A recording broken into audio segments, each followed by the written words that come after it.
Estamos estudiando el libro de Génesis. Nos quedamos, siempre hacemos este pequeño ejercicio para que por lo menos se nos quede algo grabado de las clases. La Biblia no es un libro de ¿qué? Eso yo estoy seguro que sí se lo aprendieron. La Biblia no es un libro de datos. Uno no puede venir a la Biblia buscando datos. El que viene a la Biblia buscando datos, aparte que está, por supuesto que está perdido, pero aparte que está perdido, nunca va a crecer espiritualmente y se va a enredar. La Biblia es un libro de revelación de la voluntad de Dios, en pacto que Dios ha hecho con los hombres. Hemos visto, ¿recuerdan? A ver si se acuerdan de esto. ¿Cómo se llama el Génesis? ¿Se dice Génesis en hebreo? Bereshit. Que quiere decir origen. Por eso vemos en el Génesis el Bereshit del cosmos, la creación del cosmos, vemos el Bereshit del pecado, vemos el Bereshit de las genealogías, vemos el Bereshit de la fe, ahora con Abraham. Estamos estudiando Abraham. Recuerden que vimos como el pecado personal de Eva se transforma en un pecado de pareja, Adán y Eva. Vemos como el pecado de pareja se transforma en un pecado de familia, con la muerte de Abel a manos de Caín. Vemos como el pecado de familia se transforma en un pecado social, cuando la degeneración de la humanidad que es destruida en el diluvio, salvado en la persona de Noé. Ahora, vemos aquí por primera vez en esta lectura que hemos hecho del Génesis capítulo 12 en adelante, cómo el Señor por primera vez llama a alguien por su nombre y hace una alianza con él. Vimos esta alianza en el capítulo 15, cómo la alianza la hace Dios. Él es el iniciador de esta alianza. Vimos en el capítulo 16 el nacimiento de Ismael. Vimos en el capítulo 16 cómo nosotros no debemos adentrarnos en el campo de Dios. Vemos que todo lo que se ha formado por culpa de ¿quién? De Sara. Por Sara querer ayudar a Dios. Vimos todas las consecuencias. Vimos la semana pasada que uno debe hacer su parte, estar seguro de que uno ha hecho la parte de uno. Pero cuando uno está seguro que uno hace la parte de uno, uno tiene que dejar que Dios actúe. Y para ese dejar a Dios que actúe es cuando tenemos que empezar a caminar en fe. Muchas veces nosotros queremos tener control de todo y eso es cuando embrolla el plan de Dios. Este caminar en fe, que fue lo que el Señor, por eso hace el pacto con Abraham. Vemos que pues el pacto, pues, como a Sara no le afectó mucho esto, vemos como Sara, queriendo ser práctica, pues ha formado un embrollo que todavía no se ha desenredado por toda la descendencia que hemos visto que sale de Ismael y de Isaac. En el capítulo 17, vimos en el capítulo 17, versículo 1, como dice, cuando Abraham tenía 99 años, se le apareció Yahvé, le dijo: yo soy el Shaddai, ande mi presencia y sé perfecto. Yo establezco mi alianza entre ustedes dos, entre nosotros dos, y te multiplicaré sobremanera. Cayó Abraham rostro en tierra y Dios le habló así: por mi parte, esta es mi alianza contigo. Será padre de una muchedumbre de pueblos. No te llamarás más Abraham, sino que tu nombre será Abraham, pues te he conocido que te he constituido padre de muchedumbres de pueblos. Te haré fecundo sobremanera y te convertiré en pueblos y reyes saldrán de ti. Y estableceré mi alianza entre nosotros dos y con tu descendencia después de ti, de generación en generación, una alianza eterna, de ser yo tu Dios y él de tu posteridad. Te daré a ti y a tu posteridad la tierra en la que andas como peregrino, todo el país de Canaán, en posesión perpetua, y yo seré el Dios de los tuyos. Dijo Dios a Abraham: guarda pues mi alianza, tú y tu posteridad de generación en generación. Esta es mi alianza que han de guardar entre mí y ustedes, también tu posteridad. Todos sus varones serán circuncidados. A los 8 días será circuncidado entre ustedes todo varón de generación en generación, tanto el nacido en casa como el comprado con dinero, cualquier extraño que no sea de tu raza. Debe ser circuncidado el nacido en tu casa y el comprado con tu dinero. De modo que mi alianza esté en carne de ustedes como alianza eterna. El incircunciso, el varón a quien no se le circuncide la carne, será borrado de entre los suyos por haber violado mi alianza. Dijo Dios a Abraham: a Sarai tu mujer no le llamarás más Sarai, sino que su nombre será Sara. Yo la bendeciré y de ella también te daré un hijo. La bendeciré, te convertirá en naciones, reyes de pueblos procederán de ella. Abraham cayó rostro en tierra y se echó a reír, diciendo en su interior: A un hombre de 100 años va a nacerle un hijo. Y Sara a sus 90 años va a dar a luz. Y dijo Abraham a Dios: si al menos Ismael viviera en tu presencia. Respondió Dios: sí, pero Sara tu mujer te dará a luz un hijo, y le pondrás por nombre Isaac. Yo estableceré mi alianza con él, una alianza eterna, de ser el Dios suyo y el Dios de su posteridad. En cuanto a Ismael, también te he escuchado, voy a bendecirlo. Lo haré fecundo y lo haré crecer sobremanera. 12 príncipes engendrará y haré de él un gran pueblo. Pero mi alianza la estableceré con Isaac, el que Sara te dará luz el año que viene por este tiempo. Y después de hablar con él, subió Dios dejando a Abraham. Que el Señor añada bendición a su santa palabra. Vemos que el Señor reafirma la alianza hecha con Abraham en el capítulo 12. Vemos como el Señor va a afianzar esta alianza. Y vemos que por primera vez, y una de las pocas veces en la Biblia, en el capítulo 17, que Dios utiliza el nombre de El Shaddai. Una de las pocas veces, uno de los nombres que a mí me gusta de Dios, el nombre del Shaddai. El Shaddai quiere decir el Todopoderoso. El Shaddai quiere decir el Dios de las riquezas inagotables, el Dios que todo lo puede y que todo lo da en abundancia. Aquí vemos el contraste entre Dios Todopoderoso y la flaqueza del hombre. O sea, nosotros que dependemos totalmente de Dios y el gran poder de Dios, que no solo tiene poder, sino que se da. Una de las características que más a mí me gusta de Dios es que Dios es providente. Yo creo que muchas veces a nosotros se nos olvida que Dios es providente. ¿Qué cosa quiere decir que Dios es providente? Que Dios siempre da. Dios es un Dios profundamente providente, porque es que me sirve a mi vida un Dios que no sea providente. Dios existe, pero no me da absolutamente nada. Pues nuestro Dios no solo que no es un Dios que existe, es un Dios que entra en mi vida y que da. Lo que pasa muchas veces es nuestra voluntad la que se opone a la providencia de Dios, porque yo exijo y quiero lo que no me conviene. Y cuando exijo y quiero lo que no me conviene, lo que Dios me está dando, yo lo rechazo inconscientemente y no lo veo hasta que después pasan muchos años y uno dice: si hubiera abierto los ojos, yo hubiera visto lo que Dios me ofrecía y que no coincidía con mis planes y yo lo rechacé.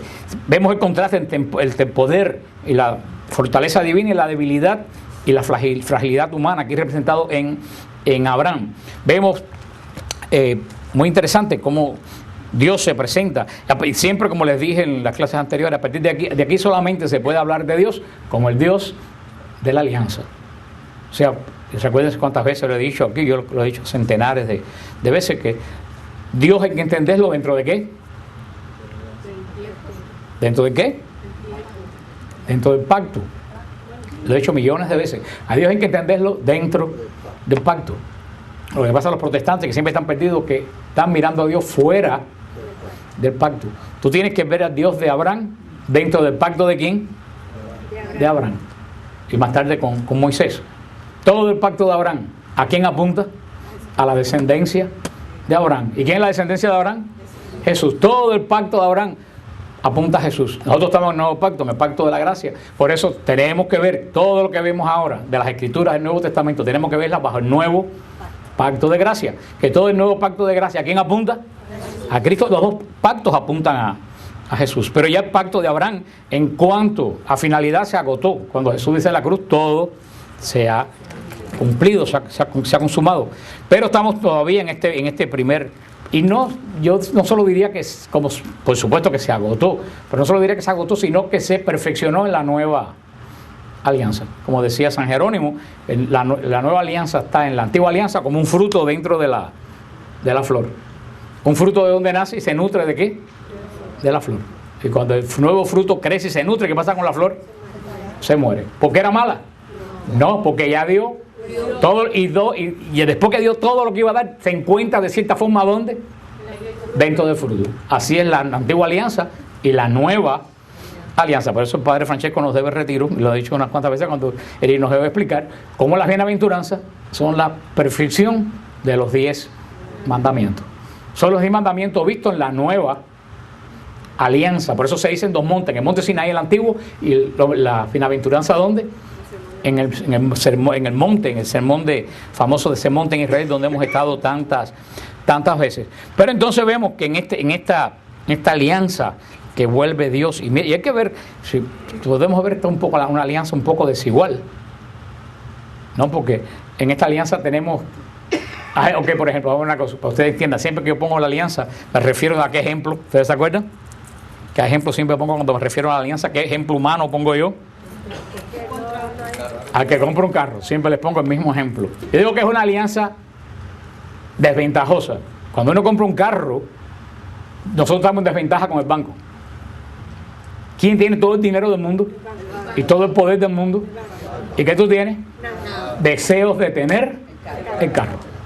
Entonces, para poderte equiparar a la alianza que hiciste con el banco, tienes que trabajar como un condenado y buscar dinero para pagar el mortgage o pagar el carro. Y tienes que trabajar más en la medida que tú aspiras a algo mejor. No es lo mismo que compre un Hyundai que compre un Mercedes. ¿Quién tiene que trabajar más? Entonces podemos decir que es una alianza dispareja, donde el que tiene la desventaja tiene que poner más, ¿qué cosa? Esfuerzo, ¿no? La alianza con Dios y Abraham es una alianza poco dispareja. Dios lo tiene todo, es el Shaddai. Y la parte de acá, Abraham, ¿qué tenemos? Nada. Pero cuando tú quieres un Mercedes, ¿qué es lo que tú tienes que hacer entonces? Redoblar el trabajo. Para nosotros ser dignos de esta alianza con Dios, tenemos que redoblar el esfuerzo de parte nuestra, de ser santos, de seguir la obediencia del Evangelio, que cuesta trabajo. Y mientras tú aspires a bienes mejores, tienes que trabajar más todavía en este esfuerzo para mantenerte dentro de este pacto. ¿Es fácil? No es fácil. Pero el que trabaja mucho, imagínate un Mercedes. Y el que es vago y no trabaja nada, tiene un transportation. Ahora, depende de qué es lo que tú quieres con Dios. Un Mercedes, un transportation. El transportation siempre se está rompiendo y a la larga gastas más. Así pasa con el que hace con Dios una alianza de transportation. Te pasa la vida entera dando traspiés, cayéndote, levantándote, yéndote 3 meses para aquí, 4 meses. Para la larga, lo que podías hacer recto lo estás haciendo con así.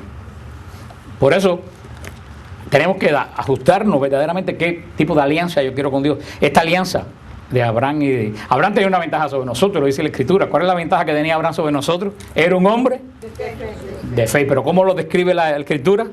Justo. Era un hombre justo.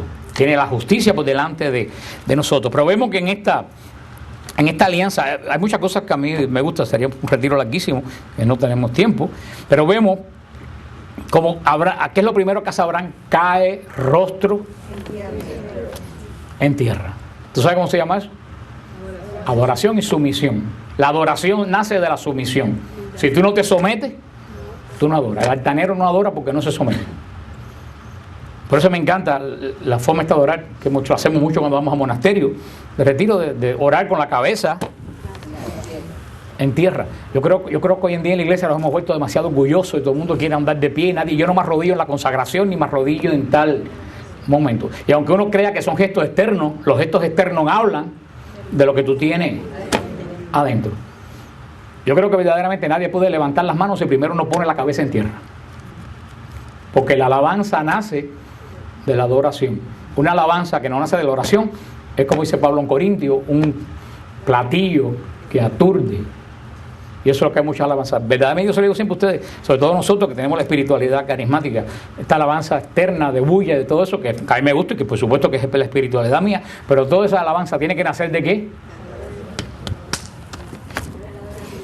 De la cabeza en tierra. Por eso que vamos a hacer monasterio, por eso tratamos de hacer retiro de silencio, para no ser un símbolo que aturde, como dice San Pablo. Y vemos aquí, en esta reafirmación de la alianza, porque ya la alianza la hace Dios con Abraham, ¿se acuerdan? Cuando pasa por en medio como una llama, cuando hace el pacto con Abraham. Pero vemos que en esta alianza Dios le vuelve a repetir a Abraham lo mismo: abundancia, de ti saldrán reyes, de ti saldrá pueblo numeroso. Por ahora el Señor hace una cosa muy importante que va a ser el signo de la alianza. En este momento Dios le cambia el nombre a Abraham. Y ya Abraham no se va a llamar más Abraham, sino Abraham. ¿Se acuerdan qué quería decir Abraham? Padre exaltado. Quería decir Abraham. Padre exaltado. Abraham quiere decir padre de multitudes. Es lo que quiere decir. Tenemos que entender en la Sagrada Escritura, cuando hay cambio de nombre, hay cambio de relación. Todos los nombres semíticos tienen un significado. No es como nosotros que ponemos cualquier nombre por ponerlo. Los nombres semitas todos tienen un profundo significado que ligan a la persona con algún hecho que ha ocurrido, alguna situación del momento. Por eso, cuando se cambia el nombre, quiere decir que se está cambiando algo en la vida de la persona. Esa persona estaba Abraham, ¿qué es lo que quería decir? Padre exaltado, era dueño de muchas tribus. Algo va a cambiar ahora, ya Abraham no va a ser padre de muchas tribus. Ahora va a ser Abraham, ¿qué cosa? Padre de muchedumbre. ¿Ve cómo cambia? Con el nombre también, ¿qué es lo que cambia? La función de Abraham, la misión de Abraham. Por eso toda alianza con Dios va acompañada con un cambio de nombre. Vamos a ver más adelante cómo el Señor le cambia, para cambiar también el nombre a Jacob, de mentiroso Jacob a Israel. Y vemos que en la nueva alianza, ¿a quién es la única persona a quien el Señor le cambia el nombre? A Simón, que de Simón le pone Pedro. Por eso cuando vemos cambio de nombre, que es en la Biblia, que es cambio de nombre por Dios, no por los hombres. Cuando Dios no cambia un nombre, ¿qué es lo primero que tenemos que pensar? Si hay un cambio de nombre, ¿qué hay que cosa? Una alianza. Siempre que Dios cambie el nombre, quiere decir que estamos frente a una alianza. Y el nombre nuevo va a tener relación con ¿qué cosa? Con la función que esa persona va a realizar ¿en qué? En la alianza. ¿Hace la alianza con quién? Con Abraham. Le cambia el nombre, que a Abraham, padre de muchedumbre. Cambio de nombre, alianza. ¿Cuál va a ser la función de Abraham? Ser la simiente de ¿qué? De esa muchedumbre. Por ahora viendo en el Evangelio, el Señor le cambia el nombre a Simón. ¿Qué nombre le pone? Pedro. Desde que le cambia el nombre, ya tú no te llamas más Simón. ¿Qué es lo que tiene que venir a la mente de nosotros? Alianza. Aquí estamos en el medio de una alianza y grande que tenía solamente parangón en la cual, en la de Abraham. Cambio de nombre. Ahora, ¿en quién se está haciendo esta alianza en el Nuevo Testamento? En Pedro. Si se llama Simón, le están poniendo Pedro, tengo que ir al nombre de Pedro. ¿Qué cosa le quiere decir Pedro? Roca. Entonces tú dices, ¿cuál va a ser la función de Pedro en el nuevo pacto? Roca. Así como la de Abraham eras padre de muchedumbre, porque ¿cuál era la necesidad de la antigua alianza? Que naciera el pueblo de Dios para de ahí nacer el Mesías. ¿Cuál es la necesidad en la nueva alianza? Roca. Un lugar sólido donde el creyente pueda asentarse y que nada lo mueva. Por eso vemos el papel de Pedro en la nueva alianza. Pero en este caso, padre de muchedumbres de pueblos, pues le vuelvo a repetir lo mismo: reyes saldrán de ti. Hago esta alianza con tu descendencia, con toda tu descendencia. Te voy a dar, aquí aparece el nombre de nuevo, te voy a dar, ¿qué tierra te voy a dar? Canaán. Ya ustedes saben por qué Dios le dio Canaán. No le quitó por gusto la tierra a Canaán. Ya ustedes saben por qué Dios le quitó la tierra a Canaán. Y si ustedes no lo saben, compren el tape y averigüen, porque yo lo dije hace como 4 o 5 clases, hablamos una noche entera, por qué Canaán perdió la tierra. Y esto habían pasado de lo de Canaán 400, 500 años. Y esto es una medida que nuestro Dios tiene muy buena memoria cuando tiene que ver con pactos y cuando tiene que ver con hechos que tú has hecho. Dios tiene muy buena memoria. Recuérdense lo que hizo Canaán. Había pasado 400 años. ¿Qué podía decir la gente? Se le olvidó. Le dijo Abraham, la tierra de Canaán va a ser tierra tuya.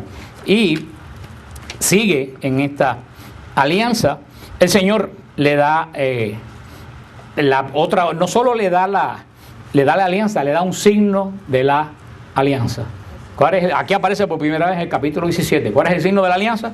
Circuncisión. El pacto abránico es una nueva iniciativa, de Dios.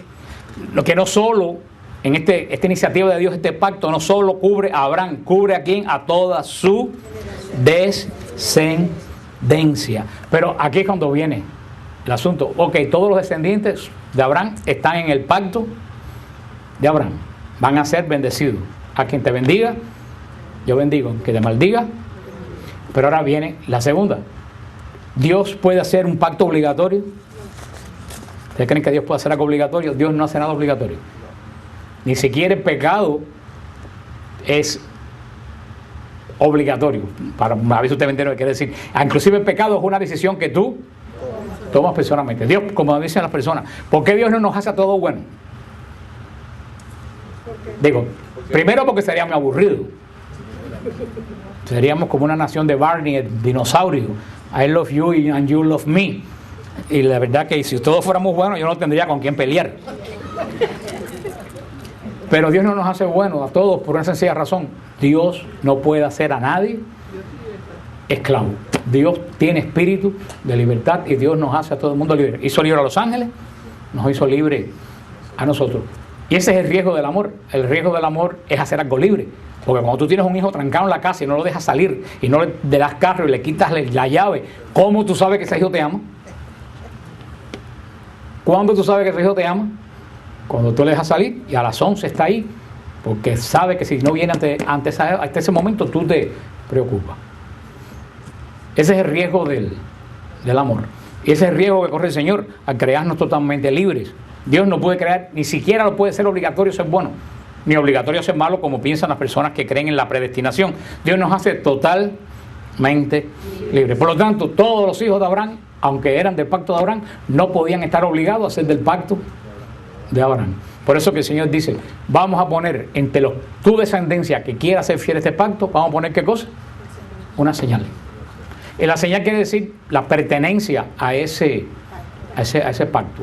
A ese pacto. Es como, no sé, las pandillas, muchas veces esas pandillas tienen una serie de signos que se identifican entre unos y otros. El Señor quiere poner un pacto para saber, pertenece al pacto de Abraham. Y por eso pone la circuncisión.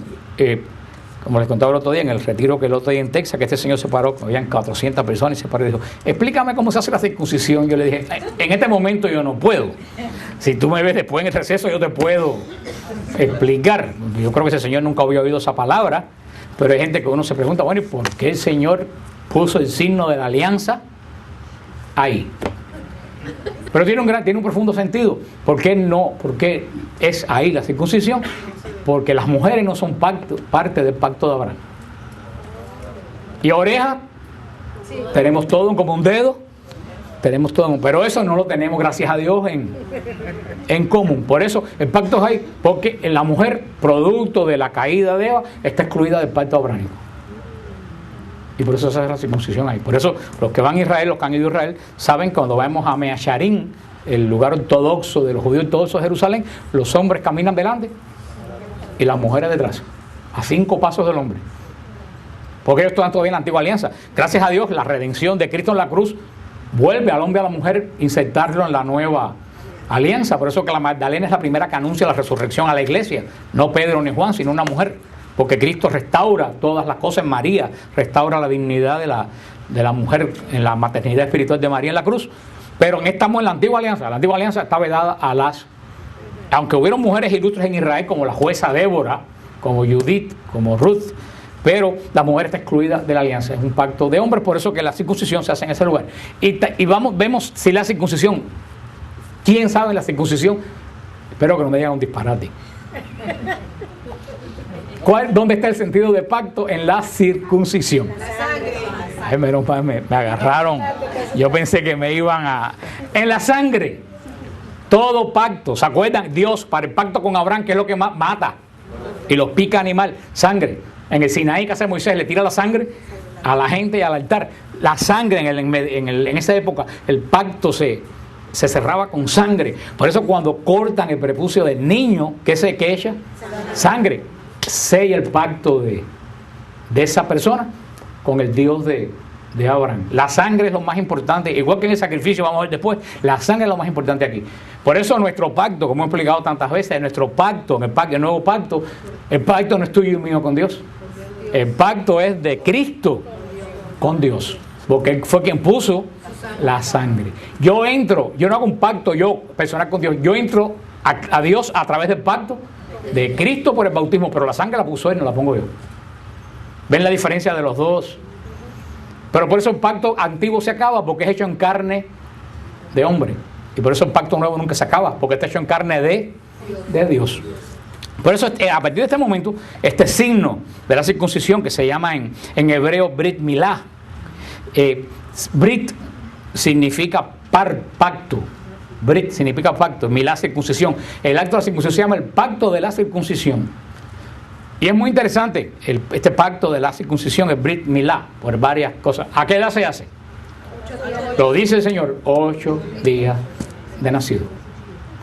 A través del pacto de la circuncisión, ese niño entra en el pacto de Dios a través de Abraham. Pues mira qué interesante, a los 8 días. ¿Y por qué los protestantes no dicen? ¿Y por qué no dejan que el niño sea grande y se circuncide cuando quiera circuncidarse? Como nos dicen a nosotros en el bautismo. ¿Por qué? No es una gran hipocresía, ellos que son tan bíblicos.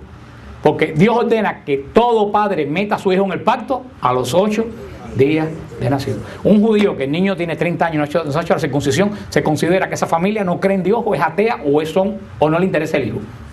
Porque un padre que se interese por el hijo, quiere que ese hijo entre lo más rápido posible, ¿en qué cosa? En el pacto con Dios. El equivalente de la circuncisión en el nuevo pacto, ¿qué cosa es?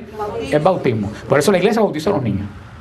Esto no es un problema de que sean grandes y que decidan, un problema que si yo soy el padre, así como los padres le ponen las vacunas a los niños desde que nacen, ¿por qué le ponen las vacunas acabadas de nacer?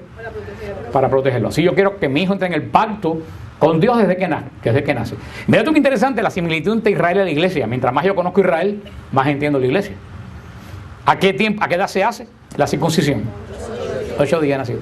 ¿Y a los 13 años que se hace? No, en Israel no hay confirmación, es Bat Mitzvah. Pero fíjate qué interesante, los judíos hacen a los 13 años el Bat Mitzvah. Están en el pacto de Dios, ¿a qué edad? A los 8 días nacidos. Hacen el Bat Mitzvah a los 13 años. Fíjate qué interesante, ¿por qué? Porque ese niño entró en el pacto con Dios cuando él no tenía conciencia. Entonces ahora cuando llega a adulto, estudia la ley, entonces él como adulto lee la Torah y se hace un adulto judío. Nosotros los católicos nos bautizamos de niños, y ¿qué hacemos a los 14 o 15 años? La confirmación. ¿Tú no ves que es lo mismo? ¿Tú no ves que el antecedente en Israel, podemos decir, de la confirmación es Bat Mitzvah? El católico que se bautizó, entró en la alianza sin tu consentimiento de adulto, estudia de nuevo la palabra de Dios y hace libremente las promesas que sus padres hicieron en el bautismo, esta vez delante de los mismos. Fíjate, como una similitud tremenda entre Israel y la iglesia, más que cualquier iglesia pentecostal, que cree que se parece a una sinagoga porque tiene 4 sillas y un atril. Y el que piensa que eso es una sinagoga, nunca está en una sinagoga. Porque en la sinagoga hay un halcón dorado con... ¿Qué es lo que tiene adentro? La Torah. ¿Y qué tiene al lado del halcón, lo que hemos entrado en una sinagoga? Una luz roja siempre encendida. O sea, cuando entras en una sinagoga se parece más a una iglesia católica que a una iglesia pentecostal. Aparte que la sinagoga tiene un ritual con procesiones de la Torah, donde la gente toca la Torah y la besa, muy semejante a la iglesia católica. Por eso vemos esta similitud entre estos dos pactos. La circuncisión, a partir de ahí, queda como la señal física del pacto de Abraham. Y no solo también es porque está hecha en hombre, sino porque también ¿cuál es el pacto de Abraham? Bendeciré a tu generación. Procreación. También el pacto de Abraham indica procreación y bendición de esa procreación. Vemos que los judíos, sobre todo los ortodoxos, paren 8, 7, 8, 9 muchachos. Ellos piensan que cada niño que nace es una bendición que Dios tiene sobre los que hacen el pacto con Abraham. San Pablo, lo vamos a ver la semana que viene, San Pablo vamos a hablar en Gálatas 4, como lo que le acabo de decir, cómo el pacto de Abraham, de la circuncisión, se refleja en el bautismo en la iglesia. En Gálatas 4 ustedes lo pueden leer. Vemos también que aquí en este pacto, junto con el Señor, le cambia el nombre a alguien. ¿A quién le cambia el nombre? A la doña, a Sarai. El Señor le cambia el nombre a Sarai. ¿Y qué nombre? ¿Qué quiere decir de Sarai? ¿Qué nombre le dice que le den? Sara. Sara quiere decir princesa. Es lo que quiere decir Sara. Así que Sara, ya tú sabes lo que quiere decir tu nombre. Tenemos aquí una princesa. Sara, Sarai, mira esto que interesante, Sarai quería decir una persona que domina. Sarai quiere decir una mujer dominante. Sara quiere, y lo era. Y Sara quiere decir princesa, claro. De ella va a ser madre de reyes, como dice los grandes antepasados de Jesús, Abraham y Sara. Vemos que interesante, cuando el Señor le da esta prueba, pues Abraham pide una prueba. Le dirán, bueno, Abraham no tenía fe. Sí, Abraham tenía fe, pero Abraham tenía fe, pero al mismo tiempo que tenía fe, él quería tener algo visible de que esta promesa de Dios Dios le había dado precisamente por su fe se iba a realizar. ¿Y qué cosa es esto visible que Dios le va a dar? Un hijo, Isaac. Por eso cuando le dice, vas a tener un hijo, es que Isaac, dice que Abraham estaba postrado y se empezó a ¿qué? A reír. Por eso Isaac quiere decir el que se ríe. Eso es lo que quiere decir Isaac. Acuérdense que cada nombre tiene un significado. Jacob va a decir mentiroso. Vamos a ver por qué Jacob tenía bien puesto el nombre. Pero Isaac va a decir el que se ríe. Y el Señor le da este signo a Abraham. Y Abraham le dice, ya tengo un hijo, Ismael. Pero el Señor le dijo, no es Ismael, el hijo que te he prometido. Y San Pablo va a usar esta alegoría. No esta alegoría, porque vemos que la palabra de Dios no es dato. La palabra de Dios es revelación. San Pablo va a explicar muy claro estas dos alegorías. En Gálatas también va a decir cómo Ismael no puede ser el heredero de la alianza, porque Ismael es hijo de ¿quién? De esclava. Se dirán, bueno, qué culpa, pero es una alegoría para nuestra vida espiritual. Quiere decir que el que es esclavo de algo no puede heredar el pacto.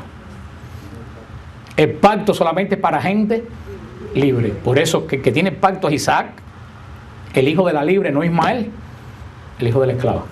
Fíjate como todo el Antiguo Testamento no es dato, es una revelación que nos va llevando al nuevo, nos quiere decir algo, y San Pablo lo vio entre estas dos. Vemos las dos esclavas, Ismael, Sara, Isaac, esclava, libre. Para nosotros, pues repito, nadie que es esclavo de algo puede ser heredero del pacto. ¿Y cómo llamamos nosotros a la esclavitud en el nuevo pacto? Sí, no, pues, si está bien pecado, por ahí una palabra más que yo voy a decir, quiero ver si a quien se le ocurre. ¿Cómo llamamos? Iniquidad. No, tú estás leyendo mucho Pablo VI. Concupiscencia. Lo voy a decir. ¿A quién lo dijo por ahí? Idolatría. La esclavitud es idolatría en el nuevo pacto. ¿Qué cosa que lo quiere decir? Que somos esclavos, no podemos ser miembros del pacto cuando eres un idólatra. ¿Y qué cosa es un idólatra? El que tiene algo que no es Dios en el lugar de Dios. Que puede ser desde algo malo como la droga a algo bueno como un hijo. Todo lo que ocupa el lugar de Dios sin ser Dios es idolatría. Si tú tienes un ídolo en tu vida, tú no estás en el pacto. Porque el pacto no es del hijo de esclava, el pacto es del hijo de la que es libre, como es libre la Jerusalén de arriba. Por eso tenemos que preguntarnos, para yo poder, acuérdense, lo importante es que no estamos perdiendo el tiempo, estamos creciendo espiritualmente. Lo importante es que nos estamos dando cuenta que tenemos un pacto. Y tenemos un pacto superior al de Abraham. Porque tenemos un pacto no en cuerpos animales, sino en la carne del Hijo del Hombre. Y ahora viene la gran pregunta, ¿yo quiero ese pacto para mí? Yo me imagino que todos ustedes quieren el pacto para ustedes, porque el que no tiene pacto no sabe, bueno, sí sé dónde va a ir, pero no lo quiero mencionar. Un católico que no está aquí para bobear o para perder el tiempo, un católico que quiere que sea en su fe, que es lo primero que tiene que pensar, ¿quiero yo ser parte del pacto? ¿Quiero tener yo un transportation o quiero tener yo un Mercedes para irme al cielo? Ahora, si tú quieres el pacto, si quieres ser parte de ese pacto, tienes la primera condición. ¿Cuál es la primera condición? Tienes que ser libre. No puedes estar atado a nada que no sea el Señor. Tú puedes tener compromiso con tu esposa, con tus hijos, con tu familia, con tu trabajo, pero tu primera fidelidad es para el Señor. Y esa fidelidad hacia Dios no hace que los demás vínculos se aflojen, al contrario, la fidelidad a Dios hace que la esposa sea mejor esposo, que el esposo sea mejor esposo y que el hijo sea mejor hijo. Ahora, tú no puedes, ahora tú tienes que pensar esta noche, ¿a qué sigo yo atado? que me impide entrar en el pacto de Dios. Tengo ídolos y los ídolos más difíciles de detectar son los chiquitos. Primero se bota un Changó y un Yemayá y un Buda, que tú le rascas la barriga y todo eso. Tú primero bota eso que botar la soberbia espiritual, por ejemplo, que es tan difícil. O botar de tu vida la desesperación. Hay cosas que nos atan. Y eso es la primera condición de una persona de un pacto como Abraham. Primero, tengo que ser libre. Abraham era libre. Y para ser libre, como el caso de Abraham, para ser libre, ¿qué es lo primero que hay que hacer? Desprenderse de cosas. No digo despojarse para que después no digan que yo voy a poner una botánica. Porque todos lo sacan de contexto. Una vez una persona, cuando estábamos en San Hugh, una persona fue una noche al grupo por primera vez. Ay, Frank, ¿cuánto siento no haber venido antes? Pero es que tenía un miedo a venir. Y yo dije, ¿por qué tú tenías miedo? Dice, porque me dijeron que este grupo tuyo apagaban las luces y la gente se revolcaba por el piso. Dice, yo he venido y veo que es una cosa de lo más bonita. Porque la gente entiende mal. Por eso no vamos a despojarnos, vamos a desprendernos. Abraham se desprendió de la seguridad que tenía para seguir la voluntad de Dios. Y ahí comienza el proceso del pacto de Abraham, de cuando él se desprende de sus seguridades que no eran malas para seguir el camino que el Señor le había indicado. Tenemos que desprendernos de muchas cosas. Y ese camino de desprendernos de todas cosas, ¿cómo se llama en el camino cristiano? Santificación. ¿Se acuerdan de dónde viene santo? De sansire, que quiere decir cortar. Desde que tú empiezas a desprenderte de cosas que te lastran, fíjate que lo primero que hace el ciego Bartimeo, cuando el Señor lo llama, ¿qué es lo primero que hace? Soltó el manto.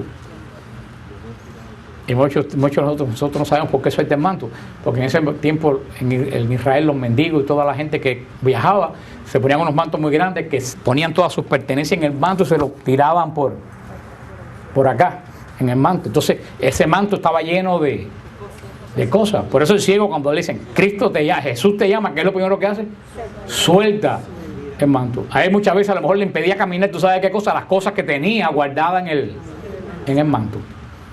Porque tenía miedo, porque no veía, porque si tropezaba, porque si se le caía lo que había conseguido. Por eso cuando Jesús lo llama, sale rápido porque tira el manto. Cada uno de nosotros tenemos un manto lleno de cosas.